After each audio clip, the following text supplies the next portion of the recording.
Vejam como ficaram as chances de cada time nas finais dos estaduais, depois dos jogos de ida. Mas antes, deixe seu like, se inscreva no canal e ative o sininho para não perder nada sobre futebol.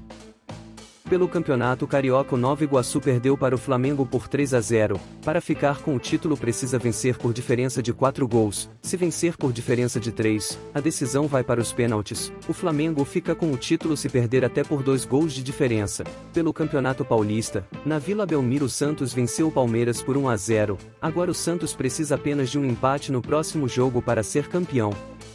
O Palmeiras terá que vencer por diferença de 2 gols para ficar com o título. Se vencer por 1 gol de diferença, a decisão vai para os pênaltis. Pelo Campeonato Gaúcho, Juventude e Grêmio empataram em 0-0. Quem vencer o próximo jogo fica com o título. Se empatar, a decisão vai para os pênaltis. Pelo Campeonato Mineiro, Atlético e Cruzeiro empataram em 2-2. O Cruzeiro precisa de um empate no próximo jogo para ser campeão. O Atlético precisa vencer para ficar com o título. Pelo Campeonato Paranaense, o Maringá perdeu em casa para o Atlético Paranaense por 1-0, e precisa vencer o próximo jogo por diferença de 2 gols para ser campeão. Se vencer por 1 gol, a decisão vai para os pênaltis. O Atlético precisa de um empate para ficar com o título. Pelo Campeonato Baiano, no Barradão, o Vitória venceu o Bahia por 3-2. Agora precisa de um empate no próximo jogo para ser campeão. O Bahia terá que vencer por diferença de 2 gols para ficar com o título. Se vencer por 1 gol de diferença, a decisão vai para os pênaltis. Pelo Campeonato Pernambucano, o Náutico perdeu em casa para o Sport por 2-0. Agora precisa vencer o próximo jogo por diferença de 3 gols para ser campeão. Se vencer por diferença de 2, a decisão vai para os pênaltis. O Sport Recife fica com o título até se perder por 1 gol de diferença. Pelo Campeonato Cearense, Fortaleza e Ceará empataram em 0-0 no Castelão.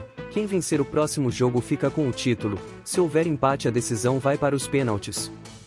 Pelo Campeonato Catarinense, o Brusque perdeu em casa para o Criciúma por 2-1. Para ficar com o título precisa vencer o próximo jogo por diferença de 2 gols. Se vencer por 1 gol de diferença, a decisão vai para os pênaltis. O Criciúma precisa de um empate para ser campeão. Pelo Campeonato Goiano, o Vila Nova perdeu em casa para o Atlético por 2-0. Agora precisa vencer por 3 gols de diferença o próximo jogo para ser campeão. Se vencer por 2 gols de diferença, a decisão vai para os pênaltis. O Atlético fica com o título até se perder por 1 gol de diferença.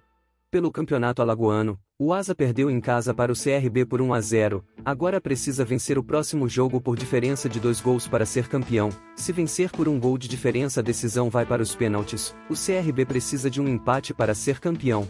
Pelo Campeonato Brasiliense, Ceilândia e Capital empataram por 1-1. Quem vencer o próximo jogo será campeão. Havendo empate, a decisão vai para os pênaltis. Pelo Campeonato Mato Grossense, o Cuiabá venceu em casa o União de Rondonópolis por 1-0. Para ficar com o título precisa de um empate no próximo jogo. O União precisa vencer por 2 gols de diferença para ser campeão. Se vencer por 1 gol de diferença, a decisão vai para os pênaltis. Pelo Campeonato Piauiense, Parnaíba e Altos empataram por 1-1. Quem vencer o próximo jogo fica com o título. Se houver empate, a decisão vai para os pênaltis. Não esqueça de deixar o like e se inscrever no canal. Muito obrigado!